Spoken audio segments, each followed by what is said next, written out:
This is the act అధ్యక్ష, parliament act ఇది. Act లో కూడా 8B 8C చదివి వినిపించమంటే వినిపిస్తా. This is there very clear.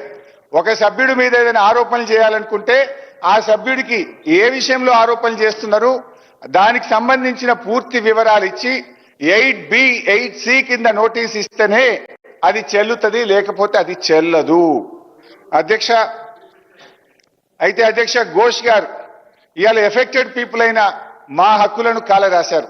మాకు 8B కింద నోటీసులు ఇవ్వలేదు. మా మీద చేయబోతున్నటువంటి ఆరోపణల గురించి ఆ వివరాలు మాకు చెప్పి దాని మీద మా వివరణ తీసుకోవాల్సిన బాధ్యత ఆయన మీద ఉంది. That he has not followed.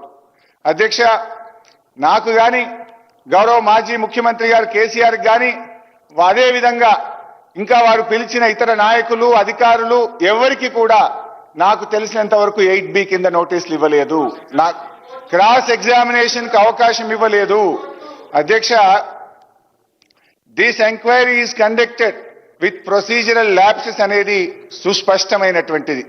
ఎందుకంటే అధ్యక్ష, ఇవాళ కాంగ్రెస్ పార్టీ అసలు మేడిగడ్డ వద్ద లోపం ఏర్పడక ముందే కాళేశ్వరం మీద దుష్ప్రచారాన్ని వాళ్ళు ప్రతిపక్షంలో ఉన్నప్పుడే ప్రారంభించారు.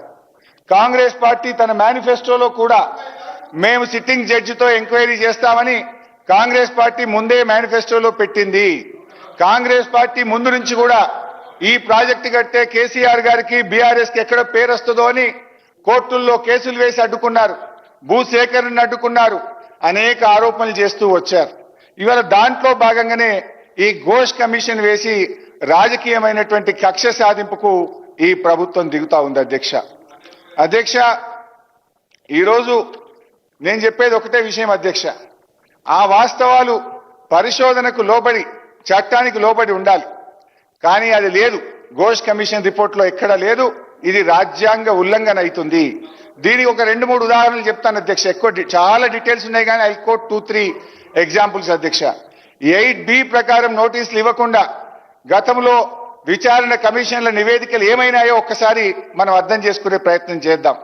1958లో supreme court Ramakrishna Dalmiya versus justice Tendulkar కేసులో విచారణ కమిషన్ ను పొలిటికల్ వెపన్ గా వాడుకోవద్దని సుప్రీంకోర్టు చెప్పింది.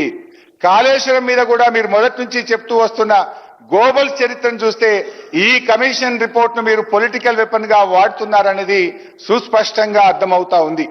ఇదే కేసులో సుప్రీంకోర్టు ఏం చెప్పిందంటే విచారణ కమిషన్ అయినా విచారణ సందర్భంలో 1952 చట్టాన్ని మీరకూడదు, చట్టం పరిధిలో నిష్పాక్షికంగా విచారణ జరపాలని కుండబద్దలు కొట్టినట్టు సుప్రీంకోర్టు చెప్పింది. ఇవాళ ఘోష్ కమిషన్ 8B కింద మాకు నోటీసులు ఇవ్వలేదు, విచారణ నిష్పాక్షికంగా జరపలేదు, అందుకే this enquiry is unfair, illogical and politically motivated అని నేను చెప్పదలుచుకున్నాను.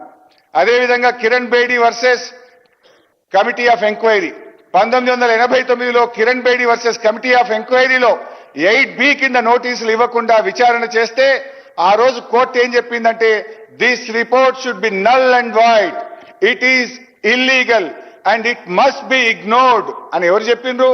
సర్వోన్నత న్యాయస్థానం సుప్రీంకోర్టు చెప్పింది. ఈ రిపోర్టు చెల్లదు, ఈ రిపోర్టు న్యాయబద్ధం కాదు, ఈ రిపోర్టు లెక్కకు రాదు అని సుప్రీంకోర్టే కుండబద్దలు కొట్టినట్టు చెప్పింది. ఇకపోతే LK Advani versus state of Bihar, LK Advani గారి మీద కూడా ఇలాంటి కమిషనర్ ఆఫ్ ఎంక్వైరీ చేస్తే 8B కింద నోటీస్ ఇవ్వనందుకు 2003లో LK అద్వానీ గారు బీహార్ లో పాట్నా హైకోర్టులో కేసు వేస్తే నన్ను 8B కింద విచారించలేదు, ఇది తప్పు అన్నప్పుడు బీహార్ లోని పాట్నా హైకోర్టు ఆ కేసును కొట్టివేసింది. అప్పుడు బీహార్ రాష్ట్రం సుప్రీంకోర్టుకు అప్పీల్ పోతే సుప్రీంకోర్టు కూడా